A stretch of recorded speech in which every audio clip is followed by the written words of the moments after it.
નમસ્કાર, આપ જોઈ રહ્યા છો સ્પાર્ક ટુડે ન્યૂઝ. વડોદરા મહાનગરપાલિકા દ્વારા અધિકારીઓ અને કર્મચારીઓને ફાયર સેફટીની તાલીમ આપવામાં આવી રહી છે. રાજકોટ અગ્નિકાંડ બાદ હવે પાલિકા તંત્ર હરકતમાં આવ્યું છે. પાલિકાના સિટી એન્જિનિયર અલ્પેશ મજમુદારની અધ્યક્ષતામાં કોન્ફરન્સ હોલ ખાતે બેઠક યોજવામાં આવી.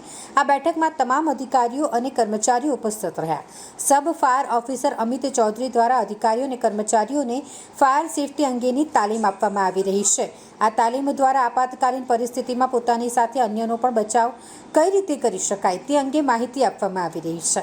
સાથોસાથ અગ્નિશમનના સાધનોનો કઈ રીતે ઉપયોગ કરવો તેની પણ માહિતી આપવામાં આવી હતી. આજે વડોદરા મ્યુનિસિપલ કોર્પોરેશનના તમામ deputy engineer, executive engineer, AMC, ward officer સાથે મિટિંગ કરવામાં આવી. મિટિંગનો મુખ્ય એજન્ડા એમ હતો કે વડોદરા શહેરમાં જે કંઈ પ્રી મોન્સૂન એક્ટિવિટી કરવામાં આવી રહી છે તેનું ફાઇનલ ફિનિશિંગ કરવા માટેની માર્ગદર્શન સૂચનાઓ આપવામાં આવી છે. હવે મોટાભાગનું કામ થઈ ગયું. જે કંઈ નાનું મોટું પેચવર્ક, ખાડા અથવા તો કોઈ જગ્યાએ ઢાંકણા રિપેર કરવાના છે, મૂકવાના છે, એ બાબતના કોઓર્ડિનેશન અંગેની મિટિંગનું આજે આયોજન કરવામાં આવેલું હતું.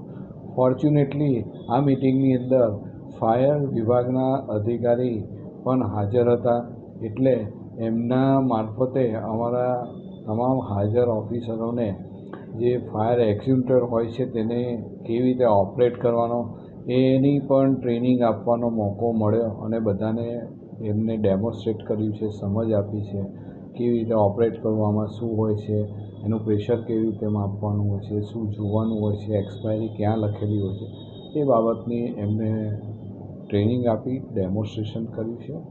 અને જે પણ અધિકારીઓ હતા તેમની પાસેથી આ માર્ગદર્શન મળ્યું છે એમને, એટલે એ પણ એમની નીચેના લોકોને ઓફિસમાં કે જે પણ જગ્યાએ હોય ત્યાં આગળ આનો ઉપયોગ કરી શકે. તમામ હાજર રહેલા ઓફિસરોને એકબીજાની સાથે સંકલન કરવા માટેની ખાસ સૂચનાઓ આપવામાં આવી છે અને નાગરિકોને કોઈપણ જાતની અસુવિધા ના થાય, એમની સલામતીમાં કોઈ જાતની કચાશ ન રહે, એટલે પ્રોએક્ટિવલી અને પોતાના જ્યુરિડિક્શનની બહાર હોય તો પણ એકબીજાની સાથે સંકલન કરી અને કામગીરી કરવા માટે સૂચના આપવામાં આવી છે, તેમને જણાવવામાં આવ્યું છે.